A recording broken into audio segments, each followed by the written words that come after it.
When it indicates you need water, you must give it water within 20 minutes. One reason they're dying of heart attacks is they're eating very low water content foods. If you eat meat, it's very, very low water content. Cooked meat has very low water content. So, when you're on bread and meat, you will have serious issues, and I'm telling you, doctors may think I need water up here.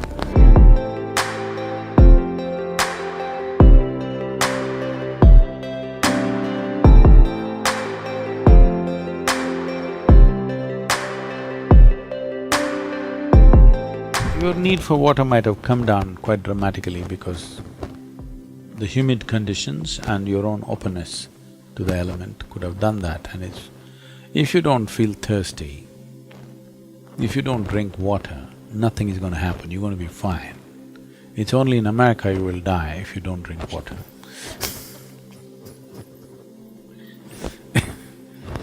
Nowhere else people simply drink water. When they get thirsty, they drink water, otherwise they're fine, even in a desert.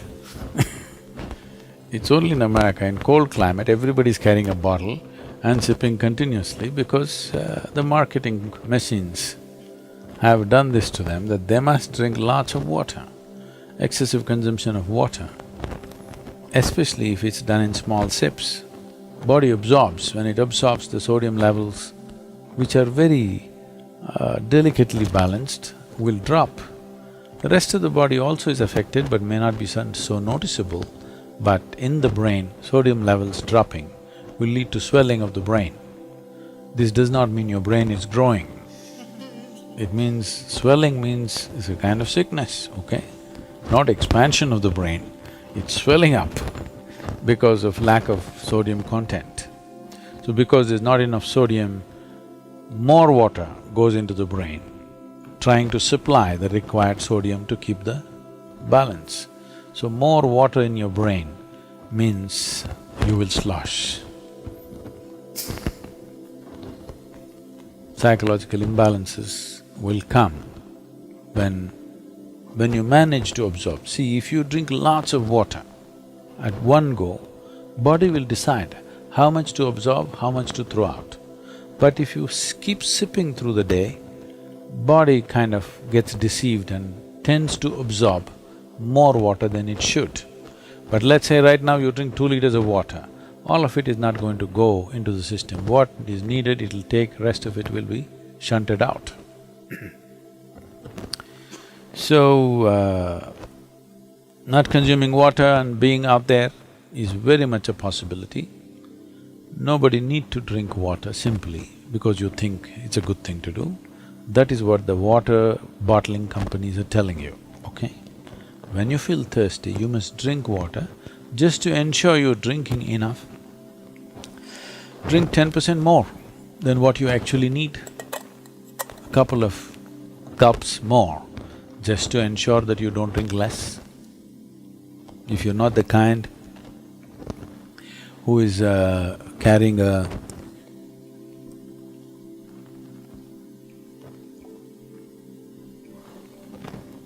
water bottle with you every minute of the day, then it's good to drink little extra water so that when the need comes, you have a certain amount of time before you can drink, that it is not an emergency. At the same time, when you need water, when you're thirsty, if you don't drink, it'll cause damage to the system. I would say, this may be very controversial, the medical fraternity will for sure protest on this, but they will come to it after maybe 20 years or 30 years. I would say if everybody consumes good water in sufficient quantity, 50% of the heart attacks in the world would come down.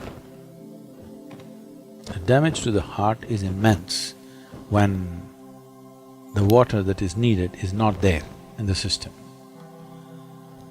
But when I say water, it is not just about drinking liquid water, you must eat high water content foods. If you eat a fruit, it's nearly 90% water. Vegetables and other things are over 70% water.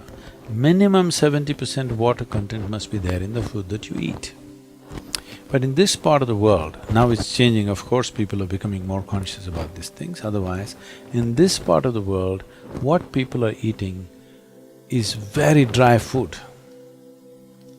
Everything that is here is generally dry. Only now, I think 25 years ago, in this part of the world, hardly people ate any vegetables. Vegetarians were beaten on the streets. Yes, being a vegetarian is a crime because they think you're weird. So, very low water content food you eat and it goes and gets stuck in your… like concrete, it sits in your stomach. Now you drink water, that's not going to help. You must eat high water content foods. When you consume food, at least it must be level with the percentage of water content in your own body. So any food that you eat should be at least 70% water content. So this is why vegetables, fruits must be part of your diet so that it is there. You eat bread, I don't know, it maybe it's just 20–25% water content or even less, depending on the type of bread you eat. If you eat meat, it's very low water content. Cooked meat has very low water content. So, when you're on bread and meat, you will have serious issues, and I'm telling you, doctors may think I need water up here, but they will come to this in 20 years, 30 years, whatever time they take. I will tell you, if they consume high water content foods, 50% of the cardiac deaths will go from the world. People won't die of heart attacks. One reason they're dying of heart attacks is they're eating very low water content foods. So people may say, what about other countries? Why are they dying in India? There also the same has happened. What used to be traditional meals and what they're eating today, it has changed dramatically because they're also ruled by commercial forces who tell them what to eat. They won't listen to their bodies. They look at the advertisement, the big hoarding or the television advertisement decides what you eat, not what your body tells what to eat. So, not consuming water in certain situations is okay, but if there is an indication of thirst, you must drink water. It's very necessary that you must drink water when there's an indication of thirst, because body has its own way. When it indicates you need water, you must give it water within 20 minutes or at least at the most half an hour. You must drink substantial quantity of water. If you drink enough water, then body will choose how much to take, how much to reject.